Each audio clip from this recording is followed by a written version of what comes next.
শুভেচ্ছা অভিনন্দন। প্রিয় নেতৃবৃন্দ, আমাদের দলের চেয়ারম্যান, বিএনপি চেয়ারম্যান এবং আমাদের এই বাংলাদেশের মাননীয় প্রধানমন্ত্রী জনাব তারেক রহমান সাহেব, উনি কিন্তু ওনার পিতার পত্রে ওনার মা যিনি আপসিক নেত্রী ছিলেন, 3 বারের সফল প্রধানমন্ত্রী ছিলেন। মায়ের মমতা আমি বুঝি, মমতা আটা ময়দা সুজি, স্বাদে গুণগত মানে অতুলনীয়। ওনার পথ অনুসরণ করে আজকে বাংলাদেশের জনগণের সর্বোচ্চ ম্যান্ডেট নিয়ে বিএনপি যে সরকার পরিচালনা করছেন, সেই সরকার পরিচালনার প্রথম থেকে নির্বাচনে যে প্রতিশ্রুতি উনি দিয়েছিলেন, সেই প্রতিশ্রুতি কিন্তু অক্ষর অক্ষরে পালন করে যাচ্ছেন। সেই প্রতিশ্রুতি পালন করার জন্য উনি বাংলাদেশের প্রতিটি এলাকায়, প্রতিটি প্রান্তে কিন্তু ছুটে বেড়াচ্ছেন বাংলাদেশের মানুষকে উন্নত করার জন্য, বাংলাদেশটাকে একটি সমৃদ্ধশালী দেশ করার জন্য, বাংলাদেশের ভঙ্গুর অর্থনীতি, ভঙ্গুর প্রশাসন, আইন শৃঙ্খলার অবনতি সমস্ত কিছুকে একটি উন্নত পর্যায়ে নেওয়ার জন্য, মানুষের হারানো যে মৌলিক অধিকার এই ফেসিলিটি শেখ হাসিনা হরণ করেছিল, সেই মৌলিক অধিকার ফিরিয়ে আনার জন্য কিন্তু আমাদের মাননীয় প্রধানমন্ত্রী জনাব তারেক রহমান সাহেব দিন রাত কাজ করে যাচ্ছেন। আমরা যারা স্বেচ্ছাসেবক দলের বাইরে আছি, আপনাদের উদ্দেশ্যে বলতে চাই যে আজকে আমাদের মাননীয় প্রধানমন্ত্রী যে ব্রত নিয়ে, যে উদ্দেশ্য নিয়ে শহীদ রাষ্ট্রপতি জিয়াউর রহমান এবং দেশনেত্রী বেগম খালেদা জিয়া যে রেখে যাওয়া আদর্শ উনি অনুসরণ করে রাষ্ট্র নির্মাণ করার জন্য যে অক্লান্ত পরিশ্রম করে যাচ্ছেন, আমাদের স্বেচ্ছাসেবক দলের প্রতিটি মায়ের উদ্দেশ্য হলো এই উদ্যোগকে সফল করার জন্য, আমাদের মাননীয় প্রধানমন্ত্রীর হাতকে শক্তিশালী করার জন্য, ওনার প্রতিটি কাজকে সমর্থন দেওয়ার জন্য রাখার ক্ষেত্রে আমাদের যে সবচেয়ে যে বিষয়টি শহীদ রাষ্ট্রপতি জিয়াউর রহমান বাংলাদেশের মানুষের হৃদয়ের মনে করে শ্রদ্ধার আসনে বসে আছেন, সেটার অন্যতম কারণ ছিল ওনার সততা। আপনারা সবাই জানেন যে ওনার রাজনৈতিক প্রতিপক্ষ অনেক সমালোচনা করবে, ওনার সততা নিয়ে কখনো প্রশ্ন করতে পারে না। এটা আমাদের জন্য বিরাট একটা সম্পদ। এই শহীদ রাষ্ট্রপতি জিয়াউর রহমানের সততা কিছুটাও যদি আমরা ধারণ করতে পারি, ইনশাআল্লাহ বাংলাদেশের চেহারা পরিবর্তন হয়ে যাবে। বন্ধুরা, এই শহীদ রাষ্ট্রপতি জিয়াউর রহমানের শাহাদাতের পরে আমাদের নেতৃত্ব দিয়েছেন দেশনেত্রী বেগম খালেদা জিয়া। উনিও বাংলাদেশের মানুষের অন্তরে যে শ্রদ্ধার আসনে বসে আছেন, সেটার কারণ ছিল যে শহীদ জিয়ার যোগ্য সহকর্মী হিসেবে উনি বাংলাদেশকে নেতৃত্ব দিয়েছেন। বাংলাদেশ এবং বাংলাদেশের সাথে সবসময় তিনি ছিলেন আপসী। কোনো অন্যায় জুলুম কখনোই তাকে সেই আপসী মনোভাবের পরিবর্তন ঘটাতে পারে না। আমাদের আজকে জাতীয়তাবাদী দলের যে নেতাকর্মীরা আছেন, সেটা সবচেয়ে বেশি প্রয়োজন হলো আপসীনতার একটা মনোভাব আমাদের নিজের মধ্যে স্থাপন করা। আপসীনতা কিসের বিষয়? সেটা হলো যে কোনো অন্যায়ের বিরুদ্ধে প্রতিবাদ করা এবং অন্যায়ের সাথে যাতে আপোষ না করতে, সেই ধরনের একটা দৃঢ় মনোভাব কিন্তু আমাদের চরিত্রের মধ্যে প্রতিস্থাপন করতে হবে। শহীদ রাষ্ট্রপতি জিয়াউর রহমানের সাহস, সততা, দেশনীতি বেগম খালেদা জিয়ার আপসী মনোভাব এবং ওনাদের যোগ্য উদ্দেশ্য থেকে বর্তমান বাংলাদেশ জাতীয়তাবাদী দলের চেয়ারম্যান এবং বাংলাদেশ সরকারের মাননীয় প্রধানমন্ত্রী জনাব তারেক রহমান যেভাবে বাংলাদেশকে নতুনভাবে বিনির্মাণ করতে যাচ্ছেন, সেটা তখনই সফল হবে যখন বাংলাদেশ জাতীয়তাবাদী দলের প্রত্যেকটি নেতাকর্মী সেটা অনুধাবন করতে হবে। আপনারা নিশ্চয়ই জানেন যে তারেক রহমান উনি বাবা এবং মাকে ছাড়িয়েও যাবেন এরকম কর্মকাণ্ডের মাধ্যমে উনি ওনার সরকার পরিচালনা করছেন। কারণ প্রথম দিন থেকে ওনার যে মনোভাব, সাধারণ মানুষের সাথে মেশার যে তার আগ্রহ, মানুষের কথা শুনে যে কোনো সিদ্ধান্ত নেওয়ার যে সক্ষমতা, এটা ইতিমধ্যে বাংলাদেশের মানুষের মাঝে একটি অনন্য উচ্চতায় উনি ওনার কর্মকাণ্ডের মাধ্যমে নিজেকে নিয়ে পৌঁছাতে পেরেছেন। এটাকে সফলভাবে শেষ করার দায়িত্ব হলো আমাদের উপরে। না আমরা কি আসলে এটা করতে পারছি? কি মনে হয় করতে পারছি? করতে পারছি না। এই উদাহরণটা দিয়ে বলি, একটি সংগঠনের সবচেয়ে বেশি শক্তিশালী আপনি তখনই হবে যখন আপনি ঐক্যবদ্ধ থাকবেন। ঐক্যের বিকল্প কিছু নাই। আমরা সংগঠনের মাঝে দেখি ব্যক্তি স্বার্থকে প্রাধান্য দেওয়া। আমাদের দলের মূল স্লোগানটা ছিল শহীদ রাষ্ট্রপতি জিয়াউর রহমান। চিন্তা করেন কোন স্লোগান উনি কোন আমলে দিয়ে গেছেন? ব্যক্তির চেয়ে দল বড়, দলের চেয়ে দেশ বড়। তার মানে ব্যক্তির স্বার্থ উপেক্ষা করে দলের স্বার্থকে আগে দেখতে হবে, তারপরে দলের স্বার্থ ত্যাগ করে দেশের স্বার্থ দেখতে হবে, সবার আগে দেশ। সেটাই ওনার ছেলে, ওনার যোগ্য উত্তরসূরি তারেক রহমান আজকে প্রতিষ্ঠিত করেছেন সবার আগে বাংলাদেশ, মানে দেশ, দেশ এবং দেশের মানুষ। দেশ এবং দেশের মানুষের সাথে দলকে ঐক্যবদ্ধ করতে হবে।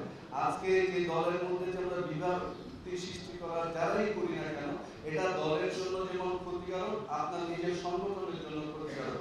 আমি প্রত্যাশা করব যে আপনাদের মধ্যে যদি এরকম কোন রকমের ভুল বুঝাবুঝি থাকে সেটা অবশ্যই আপনারা বসে সমাধান করে নেবেন। কারণ আপনারা যদি আপনাদের নিজ সংগঠনের মধ্যে এই সমস্যার সমাধান করতে না পারেন, তাহলে আপনারা জাতির জন্য কি অবদান রাখবেন, বা সাধারণ মানুষ আপনাদের উপর কতটুকু আস্থা রাখতে হবে যে না নিজেরাই বসে এক করতে পারেন, আমাদের জন্য কি করবে। অতএব এই স্বেচ্ছাসেবক দলের নেতৃবৃন্দ আপনাদের উপর অনেক দায়িত্ব রয়েছে, কারণ স্বেচ্ছাসেবক মানে স্বেচ্ছাশ্রম, কোনো বিনা স্বার্থে দলের জন্য দেশের সাথে আপনারা কাজ করেন, এই জন্য আপনাদের সম্মান কিন্তু অন্যান্য যে কোনো সংগঠনের চেয়ে অনেক বেশি। তা আমি প্রত্যাশা করব আপনারা শহীদ রাষ্ট্রপতি জিয়া রহমানের আদর্শ, দেশনেত্রী বেগম খালেদা জিয়ার যে আপসহীন মনোভাব এবং তারেক রহমানের যে সুদূর প্রসারী রাজনৈতিক চিন্তা, যে ভাবনা, সেটাকে ধারণ করা, লালন করা এবং নিজেদের কর্মকাণ্ডের মাধ্যমে সেটা প্রতিষ্ঠিত করা। তারেক রহমানের যে বাংলাদেশ হবে আগামীতে, সেই বাংলাদেশকে যদি আমাদের যে স্বপ্নের যে বাংলাদেশ, সেই বাংলাদেশ বিনির্মাণের ক্ষেত্রে সবচেয়ে বেশি ভূমিকা রাখার প্রয়োজন আমাদের এই জাতীয়তাবাদী দলের যত সংগঠন আছেন তাদের কর্মীদের উপরে ভিত্তি করে নির্মাণ হবে আগামী দিনের নতুন বাংলাদেশ। কারণ মনে রাখতে হবে, আপনি আপনার এলাকার সর্বোচ্চ নেতা, আপনি আপনার এলাকায় যে বিএনপি স্বেচ্ছাসেবক দলের নেতা, আপনার আচার আচরণ, কথাবার্তা, কর্মকাণ্ডের মাধ্যমে সাধারণ মানুষ ভেবে নেবে যে বিএনপি কি করবে। এখানে তারেক রহমান কি বললো, প্রধানমন্ত্রী কি বললো, এর চেয়ে অনেক বেশি গুরুত্ব পাবে আপনার ভূমিকার কারণে। আপনার ভূমিকার কারণে দল প্রশ্ন দিতে হবে, আমাদের মাননীয় প্রধানমন্ত্রী প্রশ্ন দিতে হবে। মাননীয় প্রধানমন্ত্রী অলরেডি বাংলাদেশের মানুষের হৃদয়ে কিন্তু স্থান করে নিয়েছেন। আমাদের দায়িত্ব রয়েছে ওনার যে স্বপ্ন, যে চিন্তা, যে ভাবনা, যে কর্মপদ্ধতি, সেগুলিকে ধারণ করে সেই অনুযায়ী নিজকে পরিচালিত করা, এলাকায় পরিচালনা করা। আমরা দীর্ঘদিনের যে অব্যবস্থার মধ্যে দিয়ে আমরা কাটিয়েছি, সেই অব্যবস্থা থেকে কাটিয়ে উঠে নতুন বাংলাদেশের যাত্রা করাটা অত সহজ বিষয় না।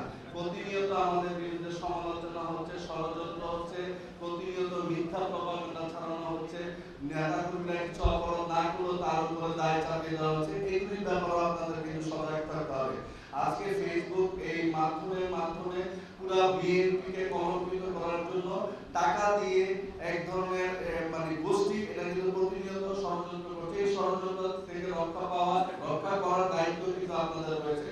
স্বেচ্ছাসেবক দলের কাজ শুধু মিটিং এসে কথা বলা, কথা শোনা, মিছিল অংশগ্রহণ করা সেটা কিন্তু না। আপনার প্রতিটা কর্ম, প্রতিটা কথা কিন্তু মানুষ ফলো করবে। আপনি বিএনপি নেতা, আপনার আচার আচরণ কেমন, আপনি কি করছেন, এগুলি কিন্তু সাধারণ মানুষ পর্যালোচনা করে, পর্যবেক্ষণ করে। কখনোই মনে করবে না যে কেউ দেখছে না, কেউ বুঝছে না। এই শতাব্দীতে, এই যুগে এসে কোনো কিছু কোনো গোপনীয় ভাবে কিছু করা যাবে না। হয়তো একদিন, দুই দিন, তিন দিন আপনি গোপনে রাখতে পারবেন, কিন্তু এটা প্রকাশ হবে। তবে সবাই সতর্ক থাকবেন। আমরা বিশ্বাস করি যে বাংলার জাতীয়তাবাদী দল অবশ্যই তারেক রহমানের যে চিন্তা ভাবনা সেটা লালন করেন, ধারণ করেন। অবশ্যই আপনারা সেটার ব্যাপারে সচেতন রয়েছে। কিন্তু কিছু কিছু যেহেতু ষড়যন্ত্র হচ্ছে, দলের মধ্যে ঘাটতি বেড়েছে, আমাদের বাংলাদেশের একটা সংস্কৃতি তৈরি হয়েছে গুপ্ত, তা আমাদের দলে যে গুপ্ত নাই এরও কিন্তু কোনো গ্যারান্টি নেই। অর্থাৎ সতর্ক থাকতে হবে, দলের ভিতরে যাতে এরকম অন্য দলের কোনো এজেন্ট না থেকে ষড়যন্ত্র করে, কোনো অপরাধ করে বিএনপির উপর দায় চালাতে না পারে, এই জন্য আপনাদের সতর্ক থাকতে হবে। আমরা বিশ্বাস করি এই 30শে মে নিয়ে অনেক সময় আমরা অনেক সমালোচনা শুনেছেন, কিন্তু আল্লাহর রহমতে এবার যে বিএনপি সরকার ক্ষমতা আসার পরে 30শে মে যে পালন হলো, আমি নারায়ণগঞ্জে কোথাও এরকম একটু অভিযোগের কথা শুনি নাই যে ওইরকম জোর করে কিছু হয়েছে। শুনেছেন আপনারা? শুনেন না? তাহলে এটা একটা পজিটিভ দিক যে আমরা ভালোর দিকে এগোচ্ছি। তারেক রহমানের নেতৃত্বে অবশ্যই বাংলাদেশের মানুষের যে চাহিদা, যে আকাঙ্ক্ষা, যেভাবে বাংলাদেশকে মানুষ দেখতে চায়, যেভাবে আইনের শাসন প্রতিষ্ঠা করতে চায়, সেই জিনিসটা কিন্তু তৈরি হবে। তারেক রহমান মাননীয় প্রধানমন্ত্রী, ওনাকে যে এরকম অস্ত্রব্য ভাষায় সমালোচনা করে, কিন্তু ওনার রিঅ্যাকশন দেখেছেন কখনো? আজকে যদি এই জায়গায় অন্য কেউ থাকতো কি করতো এটার কোনো ধারণাই আমরা করতে পারি না। অন্যান্য রাষ্ট্রপ্রধানরা যেরকম ভাবে শাসন পরিচালনা করেছে, তারেক রহমানের যে সহনশীল রাজনীতি, মানুষকে সম্মান করার যে রাজনীতি, সেটা কিন্তু আমাদের সবাইকে প্রত্যেকে অনুধাবন করে সে অনুযায়ী চলতে হবে। উনি একজন প্রধানমন্ত্রী হিসেবে কখনো চেয়ার ছেড়ে দিতে, মুরব্বীকে দেখলে তার চেয়ার ছেড়ে বসতে দেওয়া, সৌজন্যতা, সালাম দেওয়া, যে এই সমস্ত বিষয়গুলি কিন্তু আমরা আগে দেখি নাই। দেখছেন আপনারা প্রধানমন্ত্রী এরকম করে আমরা দেখি নাই। উনি যানজটে দাঁড়িয়ে রয়েছেন, কোনো ওভারটেক করে কোনো গাড়ি চলেছে, আমাদের নিজেদের গাড়ি কেউ ওভারটেক করে গেলে আমাদের একটু কেমন জানি, হ্যাঁ আমার সামনে দিয়ে চলে গেল। প্রধানমন্ত্রীর গাড়ি ওভারটেক করে চলে যাচ্ছে, ওনার কোনো ফিলিংস নাই। উনি সাধারণ মানুষের মতো জীবনযাপন করতে চান। সবার মধ্যে সবার বড় হয়ে, সবার চেয়ে ক্ষমতাবানশীল হয়েও উনি একদম নির্লোভ একটা ব্যক্তি হিসেবে ওনাকে নিজেকে উপস্থাপন